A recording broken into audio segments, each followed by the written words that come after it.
मित्रों, भगवान शिव कहते हैं, एक कन्या अपने पिता के घर में रहकर जो पाप करती है उसका फल माता पिता को भी भोगना पड़ता है। मित्रों, एक दिन की बात है जब देवी पार्वती पृथ्वी लोक पर भ्रमण करके भगवान शिव के पास आती है और कहती है, हे परम परमेश्वर, देवों के देव प्राणनाथ, आज जब मैं मृत्यु लोक पर भ्रमण कर रही थी तब मैंने देखा कि कुछ कन्याएं अपने पिता के घर में कई अधिक समय से रह रही हैं, जबकि पिछले युगों में कन्याओं का विवाह कम आयु में होता था और वे तभी से अपने पति के घर रहने को जाती थी। तथा मैंने एक विचित्र घटना भी देख ली कि कई सारी कन्याएं विवाह के बाद भी पिता के घर में लंबे समय तक या बार बार रहने को जाती है। हे प्राणनाथ, मैं जानना चाहती हूँ कि क्या एक पिता के घर में कुंवारी कन्या का कई अधिक समय तक रहना सही होता है या नहीं? कौन सी आयु में कन्या का विवाह करना योग्य होता है और विवाह के बाद पिता के घर में रहने से कौन सा पाप लगता है? हे स्वामी, आप ही जगत के सत्य है और सत्य ही शिव है, शिव ही आदि और अनंत है। कृपा करें और मेरी जिज्ञासा को शांत करें। भगवान शिव तब मुस्कुराते हुए बोले, हे सखी, आज आपने जो प्रश्न किए हैं वे समस्त मानव जाति के कल्याण हेतु अत्यंत महत्वपूर्ण है। आज मैं आपको इन सारे प्रश्नों के उत्तर इस एक सच्ची घटना के माध्यम से देता हूँ। ये कथा मेरे प्रभु श्री कृष्ण के काल द्वापर युग की है। आप इस कथा को ध्यान से सुने। जो भी प्राणी इस कथा का श्रवण या प्रसार करता है उनके मैं 100 अपराध माफ करता हूँ और मृत्यु के बाद वह प्राणी अनंत काल तक मेरे साथ कैलाश में वास करता है। मित्रों, तब देवी पार्वती कहती है, हे स्वामी, मैं इस कथा को ध्यान से पूरा अवश्य सुनूंगी और इस कथा का प्रसार भी करूंगी। जो भी यह कथा सुनेगा वे सभी पति पत्नी मेरे आशीर्वाद से हमेशा सुखी जीवन व्यतीत करेंगे। कृपा करें और इस कथा को कहें। मित्रों, भगवान शिव कहते हैं, हे देवी पार्वती, ये 28वें द्वापर युग की घटना है। यदुकुल श्रेष्ठ वीरवर उग्रसेन के यहाँ जो घटना घटित होने वाली है उसी का मैं भूतकाल के रूप में वर्णन करूंगा। माथुर प्रदेश में मथुरा नाम की नगरी है। वहां उग्रसेन नाम वाले यदुवंशी राजा राज्य करते थे। वे शत्रु विजयी, संपूर्ण धर्मों के तत्वज्ञ, बलवान, प्रजा के रक्षण करने वाले और अति गुणवान राजा थे। मेधावी नामक राजा उग्रसेन धर्मपूर्वक राज्य का संचालन और प्रजा का पालन करते थे।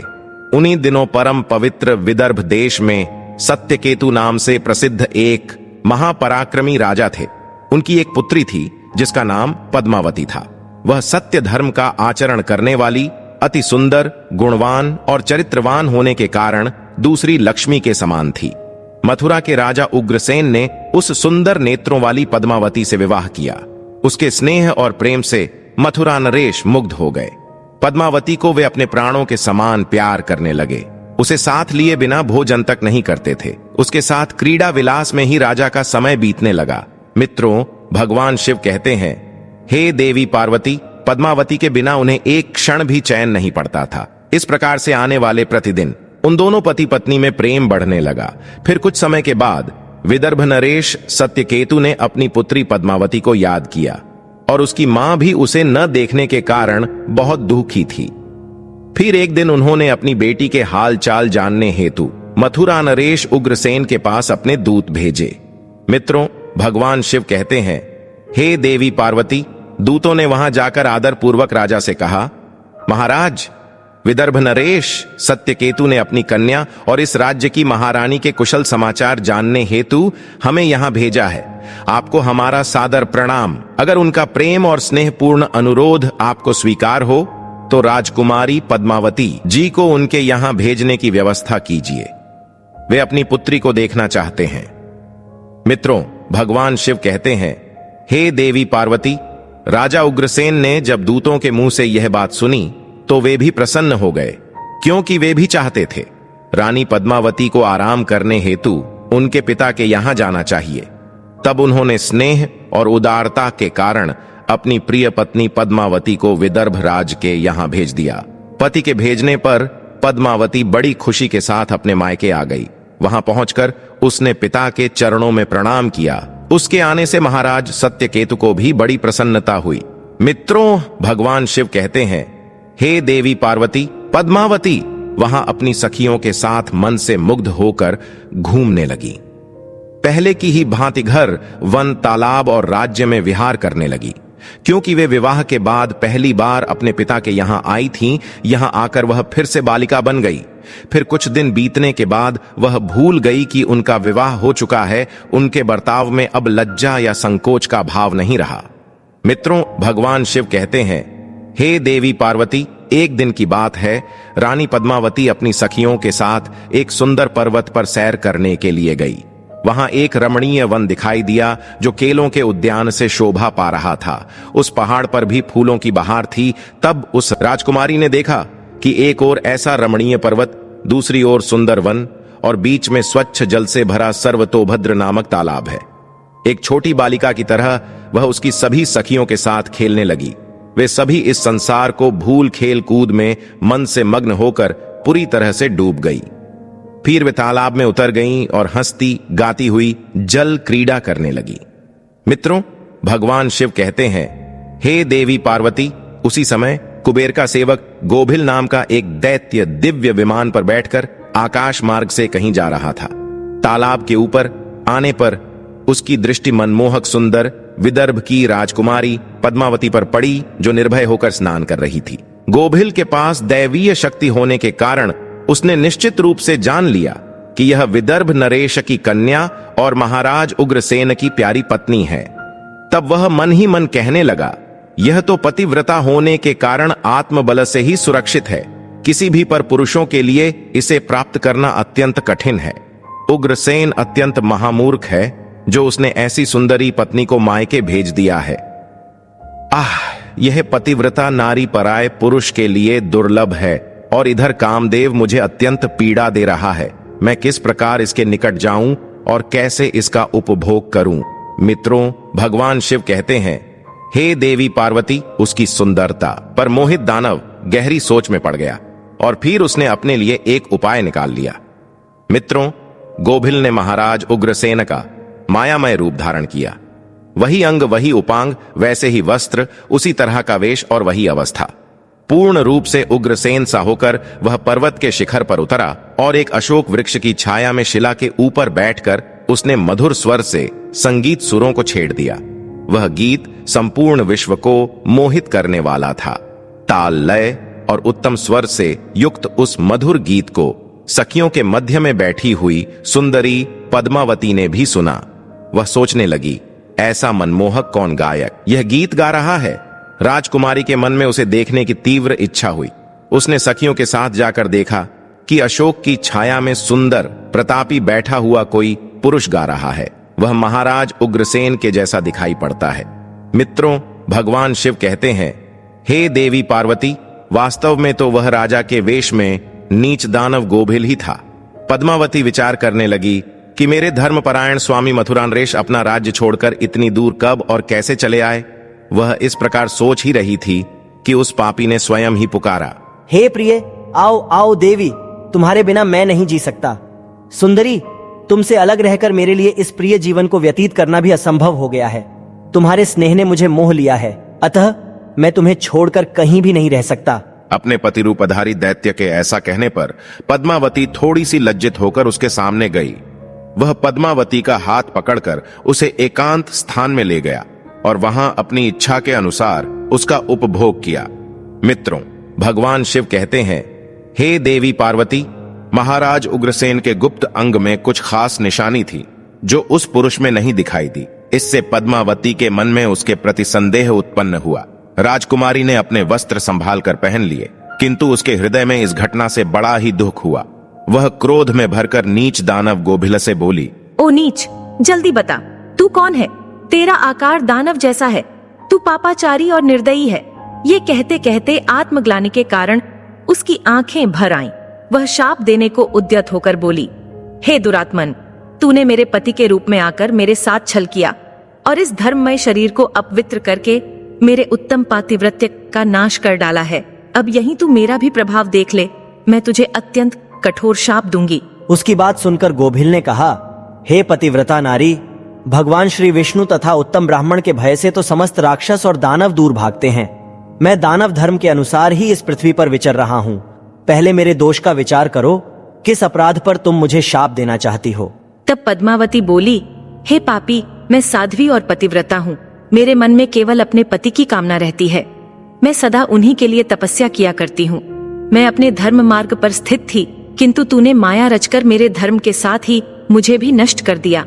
इसलिए हे दुष्ट नीच, तुझे भी मैं भस्म कर डालूंगी। तब गोभिल बोला, हे राजकुमारी, यदि तुम उचित समझो तो ये बात ध्यान से सुनो। मैं धर्म की ही बात कह रहा हूँ। जो स्त्री प्रतिदिन मन, वाणी और काम से अपने पति की सेवा करती है, पति के संतुष्ट रहने पर स्वयं भी संतोष का अनुभव करती है।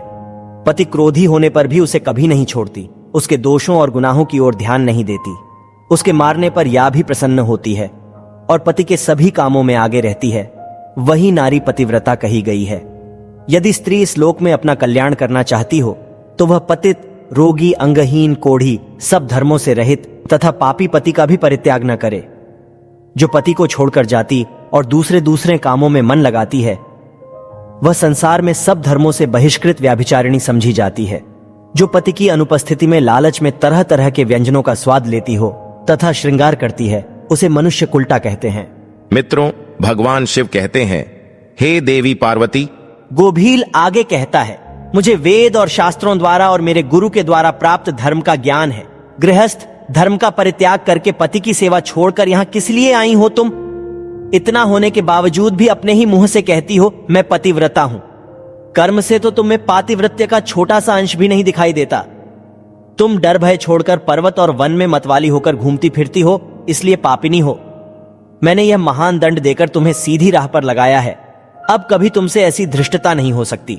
बताओ तो, पति को छोड़कर किस लिए यहां आई हो? ये श्रृंगार, ये आभूषण तथा ये सुंदर वेशभूषा धारण करके क्यों खड़ी हो? हे पापिनी, बोलो ना, किस लिए और किसके लिए यह सब किया है? कहां है तुम्हारा पातिव्रत्य? दिखाओ तो मेरे सामने, व्यभिचारिणी स्त्रियों के समान बर्ताव करने वाली नारी। तुम इस समय अपने पति से 400 कोस दूर हो। कहां है तुम में पति को देवता मानने का भाव? दुष्टा कहीं की, तुम्हें लज्जा नहीं आती? तुम्हें तो क्या मुझे ही अपने बर्ताव पर घृणा होती है? तुम क्या मेरे सामने बोलती हो? कहां है तुम्हारी तपस्या का प्रभाव? कहां है तुम्हारा तेज और बल? आज ही मुझे अपना बल, वीर्य और पराक्रम दिखाओ। तब पद्मावती बोली, ओ नीच असुर, सुन, पिता ने स्नेहवश मुझे पति के घर से बुलाया है। इसमें कहां पाप है? मैं काम, लोभ, मोह तथा डर के वश पति को छोड़कर नहीं आई हूँ। मैं यहाँ भी पति का चिंतन करती हुई ही रहती हूँ। तुमने भी छल से मेरे पति का रूप धारण करके ही मुझे धोखा दिया है। तब गोभिल ने कहा, पद्मावती, मेरी युक्ति युक्त बात सुनो। अंधे मनुष्यों को कुछ दिखाई नहीं देता। तुम धर्म रूपी नेत्र से हीन हो, फिर कैसे मुझे यहाँ पहचान पाती?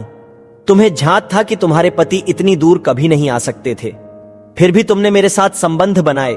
जिस समय तुम्हारे मन में पिता के घर आने का भाव उदय हुआ, उसी समय तुम पति की भावना छोड़कर उनके ध्यान से मुक्त हो गई थी। पति का निरंतर चिंतन ही नारियों के धर्म है। जब वही नष्ट हो गया है, क्यों स्वयं को पतिव्रता कहती हो? मित्रों, भगवान शिव कहते हैं, हे देवी पार्वती। गोभील कहता है, जब तुम्हारे हृदय की आंख ही फूट गई, तब ज्ञान नेत्र से हीन होने पर तुम मुझे कैसे पहचानती? गोभिल की बात सुनकर राजकुमारी पद्मावती जमीन पर बैठ गई। उसके हृदय में बड़ा दुख हो रहा था।